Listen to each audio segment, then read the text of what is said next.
Hey, y'all. Hey. Hope you're having a wonderful Sunday evening or whenever you're watching the playback.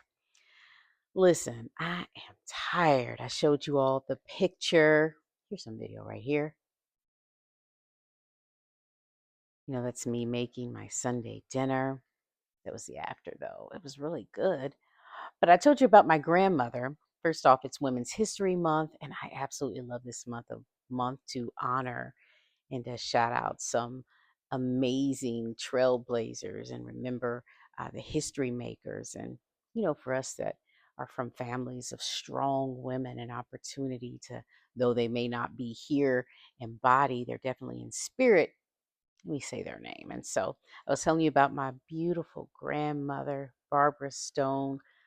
Nine children. She was a homemaker and she was the best cook in the world, in my opinion, and made wonderful meals for her family. And I had an opportunity to have Sunday dinner every Sunday of my life, every Sunday of my life until I lost my grandmother when I was about 17 years old. But didn't realize what I had then.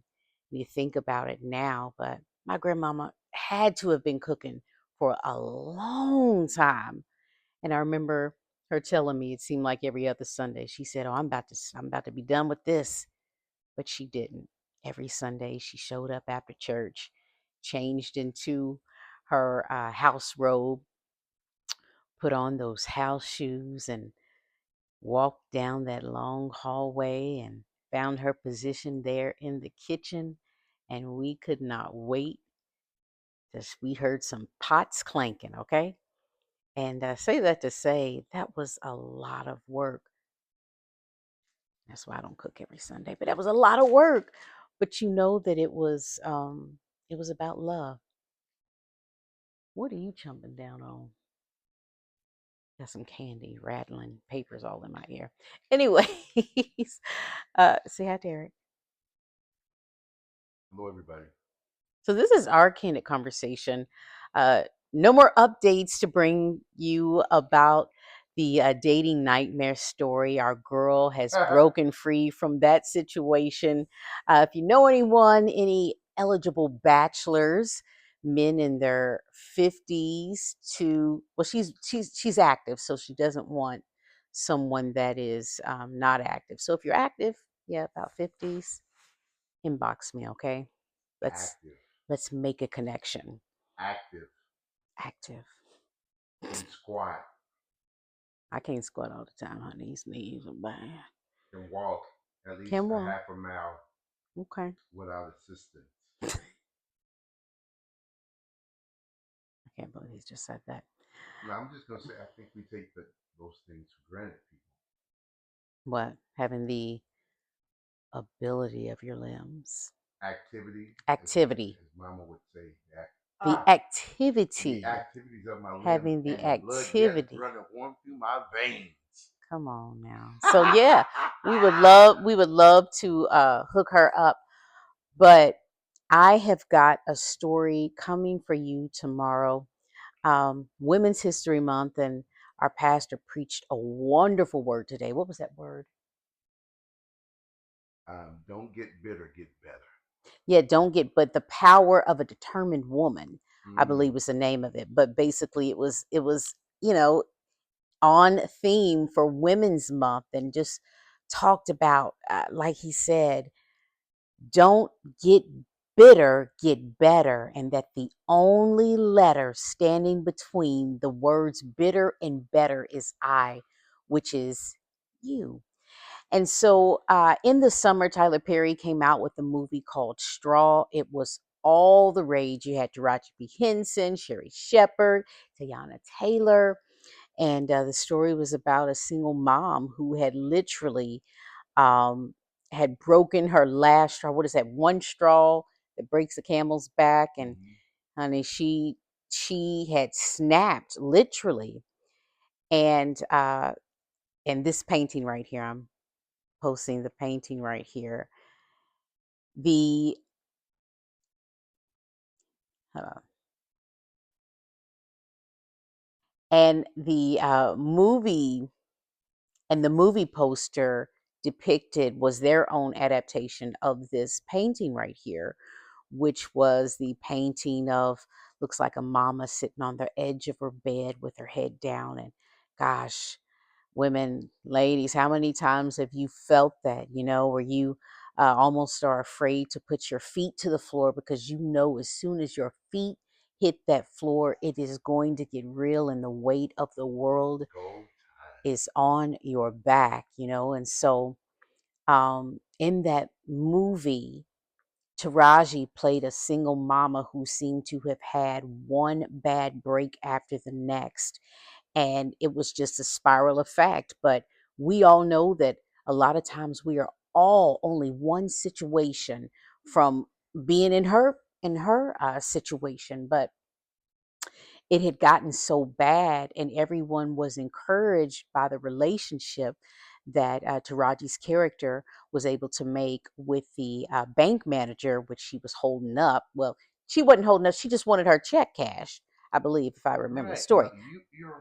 Yeah, so They was trying to make this woman seem like she was. yeah, and she just had, she had to pay her kids school. I mean, she just had all these things, and all this woman wanted was to To cash cash her her check. check, and she just snapped. Will y'all let me cash my check, Yeah, and please? she snapped, and there at the end, Sherry Shepherd's character, the bank manager, was befriending her and trying to help her, and everyone just kept saying, "Man, if only she would have tried to help her earlier before it Mm, got to that point." come on. And that was the general theme that I remember hearing from everyone, is that if only she would have been able to have that relationship, that mentorship, that Yeah. assistance before it got to that level. And so, how often do we turn a deaf ear to perhaps someone expressing what they're going on in their life?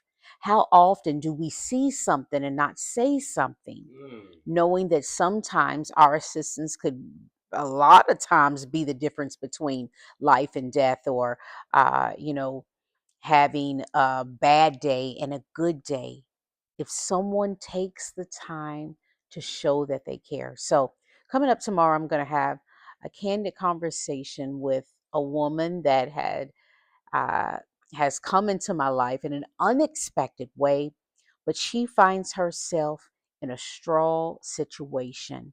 It seems as if this sister has been dealt one bad break after the next, but she's brilliant, but she's just facing a really tough season. And so the purpose of the conversation, first off, is to give her space to vent. But most importantly, the main purpose of me having a conversation with this woman is because I am asking for help from this community. This sister needs us. And in this moment, we are all we've got. And so I'm going to be speaking with my girl coming up tomorrow. She's going to tell you a little bit about what she's been going through. And yeah, it is. It's a plea for some assistance, some direction. And I think now more than ever, we all are going to find ourselves in situations as to where we're going to need somebody to notice us and step in. But that's what community is all about. And that's what I love the most about community. I remember um, last year when news came that I was um, no longer going to be at the station, and yeah, I was hurt, and I was, just disappointed, but my community showed up for me. I couldn't tell you the countless times I would see people and they would encourage me, or people reaching out to me with opportunities, and I appreciate that. Still appreciate it. And so I'm going to share her story tomorrow, because I'm going to ask those of you that are part of this network if you could please sit in your heart to be the Sherry Shepherd, okay? So have a wonderful night. My husband straight up got up, left, and you probably hear him snoring. It's been a long day, but have a good rest of your day. And I'll see you guys tomorrow. Bye.